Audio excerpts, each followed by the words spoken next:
Hey guys! Welcome back to my channel.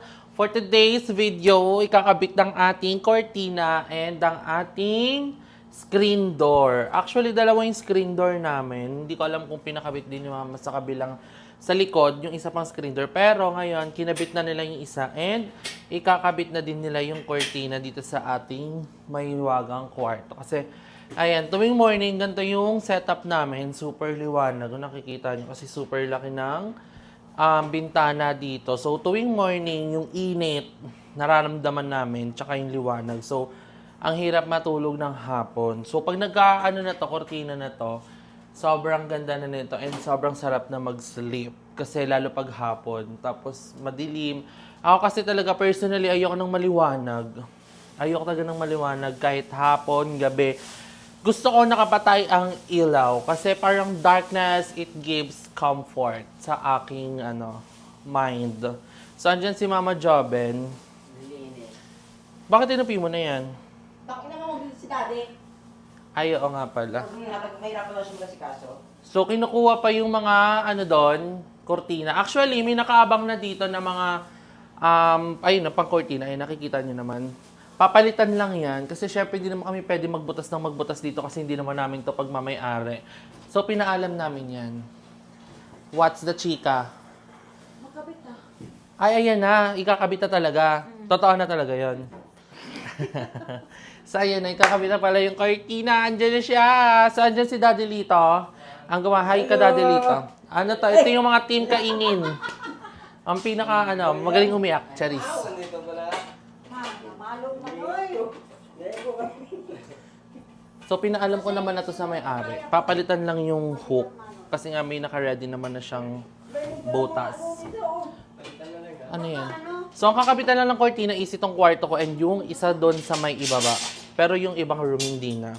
Katulad ng kwarto ni Mama, hindi na siya kakabitan kasi hindi naman masyado maliwanag. And yun sa baba, hindi na din kasi nilulutuan doon. Kaya mo yan. Yan. Tingnan muna natin kung paano nila makakabit kasi walang hagdan. Oh, Bro Latina! Ano yan? Sa dubli niya. Ang gulo-gulo! Sa puti. Sa puti. Sa sheer. Sa share niya. So, yung kakabit namin cortina, same pa din dun sa old house. Yung color, I love that color kasi color beige. Sobrang aesthetic. Asan na yung mga hook? Hook! Dalhin mo, April. O syempre, di mo tinulungan eh. Miguel, tulungan mo siya. Ay, ito pa, tumit lang tayo. Go guys! I will support you. Ang iaano natin dito, kung same ba ng sukat. Kung same ng sukat kaya ang bintana, ang taas. Kasi kung hindi, mahirap. Pero hopefully, same sila ng sukat. Ano yan? May butas sa dingding. Ito yung tubo. Oo nga, yan. Ito, Tapos ito yung dito dalawa. dito tusok Ay! yung puti. Oo, tama. Kaya obligado yung palitan talaga yan. Palitan talaga yan. Kasi tingnan mo, natikwas na nga natanggal na yung Tara na. Malambot kasi yun eh. Kunin mo muna yung fry. Kailangan ba na muna ng hagdan? Hagdan, hagdan, hagdan. Ang tutulong sa ating daan. Super corny! Wala pa kasi kaming kain, guys. It's 12 noon ba or 11 a.m. in the morning. A.M. na nga, morning pa.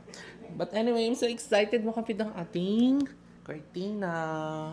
Papakita ko muna sa inyo yung kinabit nilang screen door sa baba. So, let's go!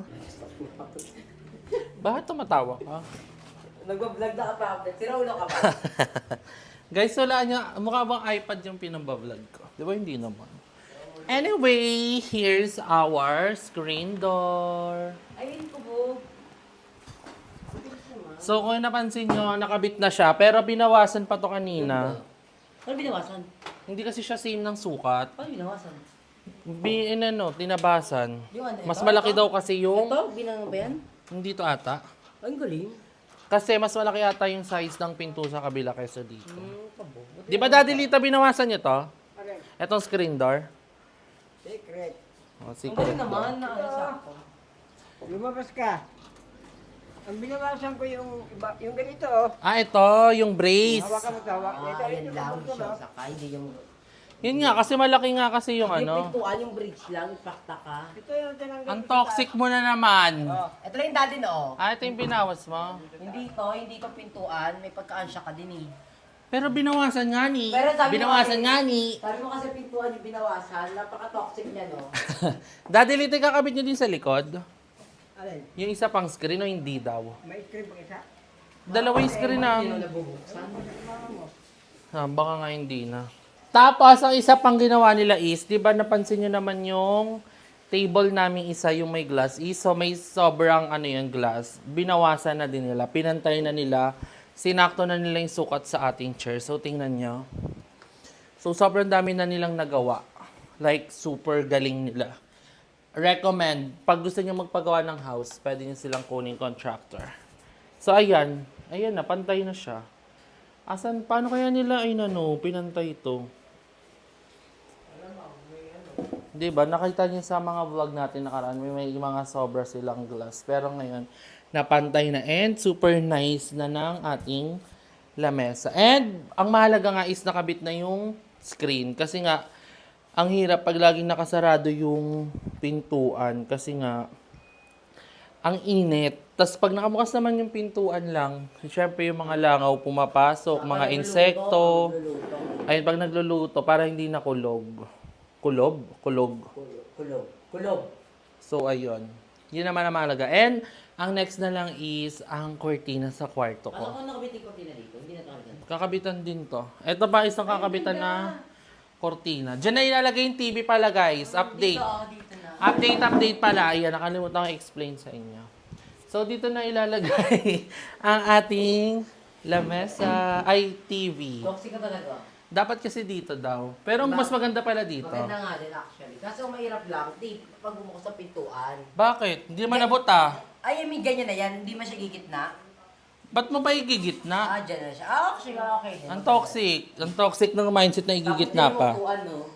Hindi ito. Pagpapalitin yan. Kasi dito yung kainan eh. So, ayun. Wala ka. Yung pinahula ko sa inyo kahapon, wala. Dito, sabi ko kasi dito or dito. Ano ka dito? Dito pala siya sa gitna. Sabi ng mga comment, wag daw dito kasi masilaw. Masisira. Hindi daw kita pag sinagan. Sa TV. Tsaka masisira kasi kung nasisinaga ka sa TV. So, dapat dito. So, dito na lang siya. Actually. Maganda nga mas mali kasi masisinaga yung likod eh. Lalagyan ng kortina yan. Maganda pa yung kortina nyo. Yes! Actually, Blackout yun. Alam mo sa Emma, plano niya na maglagay dyan ng split na aircon. Ay, kabag. Magdabog na lang yung pagbubutas dyan sa ibabaw. Actually, tapos bubutasan, di ba? May Oo, butas. magdabog na lang yung may ari. Actually, maganda yung may split types. Comment down below kung gusto niya may split type. Para komportable si mami pag nanonood ng TV, nagluluto, di ba? Kasi matanda na si mami, so kailangan niya komportable na siya lagi. So, kailangan may aircon Sponsoran na mo ako. Oo, maghanap tayo ng sponsor. Press 1 na po, press 1. Ano na yun? Ano ginagawa mo sa ganun? Yung funds? Ano na yun? Class Class fund na po. fund. Class fund na po kay G. Guys, manood naman kayo ng live ko tuwing gabi. Actually, wala din. Nagpapasaya kasi kami ng tao ni Jovin pag gabi. So anyway, antayin lang muna namin makabit yung cortina sa taas, then update ko kayo. Alam mo kagabi, mag-open forum kami ni Jovin. Ang tanga-tanga mo kagabi, te. Bakla agap, ihing-ihi na ako. Hindi ko mabuksan yung pintuan. Ginaganon ko talaga, hindi talaga. Sadya, parang iniingayan mo. Ayoko naman lakasan kasi siyempre tunog sila mami. Ang hirap buksan ng pintuan. Tuturuan kita, igaganyan mo. Bakla, ginawa ko Kasi lahat. gaganon mo. Ginawa ko lahat. Hindi ko pwedeng biglain kasi maling masira yung doorknob nyo, bakla. Buti si William binuksan. Bakit gising ka pa nun? Nagising Ang siya. ingay. O, di ba? Ang toxic mo. Nakakaya Ang kasi, toxic te. ng ano mo. Sobrang lakas Ano ng oras yun? Alas 4. Dapat nga iihi na lang ako sa battle eh. At ang kakadiri naman nun. Pero hindi ko talaga kaya. Ilalabas na yung ihi ko talaga. Sino may fault? Yung pintuan, dapat papalitan nyo yung doorknob. Nakakaiba. Ang appeal ko sasabi ko sa may-ari yan. Bakla, ang hirap buksan. Ihi na ako. Doon pa sumabay yung hirap buksan siya. Kung ba itong hirap ihi na ako, lalabas sa pantog ko. So, ayan. Papalitan namin yan. Sasabihin ko sa rent. Saan nirarentahan namin. Kasi, Kakaiba sila. malamang bahay nila to, antigas ah. Ganun kasi, pag ganun kasi, may mga ganung senaryo. Kasi kami nangungupahan kami. May senaryo na ganyan na kayo sasagot niyan. Totoo ba? May ganun. Eh di, pag umalis kami dito, dadaling ko yung doorknob. Dalhin mo syempre. Bakit lagay mo dun yung luma? Hindi, walang lalagay na luma. Ayun, ganun yung mabagat sila kasi di mo binalik. Basta update ko kayo. Nagalit ang nangungupahan, mahirap sabihin sa nangungupahan, maarting nagpapaupa. Kasi hindi mo kontrolado talaga. Oo, yun yung mahirap. Kaya mas maganda rin talaga may sarili kang bahay. Pero may mga nagpapaupa din naman kasi na mabait na okay lang, sige, gamunin. Ay, parang hindi mo gamunin. Gawin mo kung anong gusto mo. Basta pag umalis ka, iwan mo kung Basta anong... magsasabi lang. Oo, ganun. basta ganun. May mga nagpapaupa kasing masama ugali. May mga nagpapaupa namang mabait. Mga toxic. Oo, toxic. Mga impacta.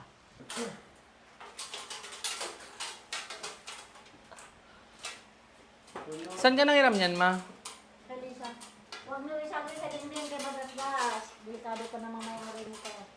Yung cortina natin, super kapal and super... Susukatin natin kung same length. Super bigat! Super bigat. Pero super nice ng color niyan. Semi blackout lang siya actually. Hindi siya full blackout. Pero okay din. Ano ba yung taas niya? Yung kaya. Saan mo na? Hindi sakto. Huwag ka dyan mo. Taas talaga din. Ganyan talaga din yung sa kabila. May ano sa baba, space. Design yan eh, parang saya ba? Pero maganda na yun, Min. Hindi nang tumasa. Kaya pa naman tapos tayo. Hala. Wait namin ni Mama dito. Ano tawag sa ganito? Sa akin, abot mo. Sa... Curtain holder. Sa curtain holder, yung curtain. Kasi kinakabit na yung holder doon, yung bracket. Curtain tube pala. Tanggalin! Ay, tatanggalin ba? Pira? Paano tatanggalin? Iniikot lang? Mayroon. Mayroon dun sa bag. Nasaan? Hindi matanggal? Baka nakarus ka doon, Lito. Nakarus ka doon. Ito na lang, ito na lang. Ito po lang hatak niyan. Hayo. Ito na. Ito ka na. Ganda lang, Min. Bakit? Ito nga dito. Malapad siguro ito. Paano ba yan? O sige na.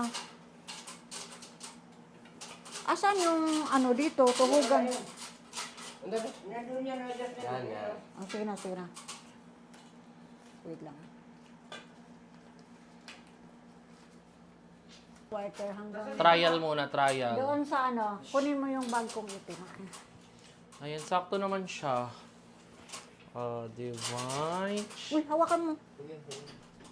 Ang ganda. Ba't dalawa lang, ma? Dalawa lang talaga yan. Tatlo yan. Ito yung gitna niya, oh. Tatlo, apat. Tatlo nga yan. Tinan mo ang nipis. Di ba may pag-double po sa ilalim yan? Mayroon.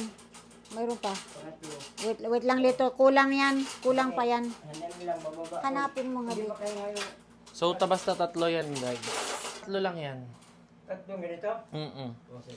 Eh kulang parang isa to. Kulang pa nga isa. Kaya tinan mo ang nipis, so parang ano band paper. Dagdag. So, dagdagan pa ng isa. Baba ko. Kasi dat makapal yan para maganda yung effect niya eh. Tapos yung sheer niya na white. Yung sheer na white ang wala. O kinuha mo naman. Labahan ko pa. Kay Perting Hugawa. So sa dulo pa, si mama na pala magkakabit nun. Yan na agad guys. Super nice. Wait lang ah. Wait lang kayo. Titingin ako sa baba. Wait lang, wait lang. Wait lang. Wait lang. Titingnan ko. Kasya yan, Doy. Pag ganun ma. Pag... Sipag, naglilinis! Binablog mo? Abay, syempre.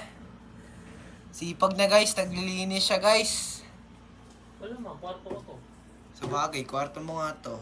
Sipag, salute, salute, salute, salute, salute, salute, salute. So ayun guys, ginabi na tayo ba tapos nang ikabit ang cortina sa ating kwarto. So look. So almost same na siya sa ating old house. Ayan, nakabit na siya. And then dito sa may kabila. Wala pa yung sheer niya guys kasi lalaban pa daw ni mama. Yung sheer guys, yung puti. Yung nakakapagpayaman niya. So lalaban pa kasi siya ni mama.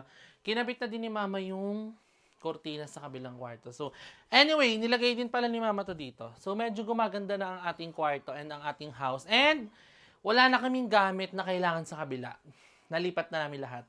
Thank you, Lord. So, kumbaga 100% nakalipat na tayo and naka-move forward na tayo sa ating problem. Thank you, Lord. So, tingnan muna natin yung kabila. So, ito yung cortina dito.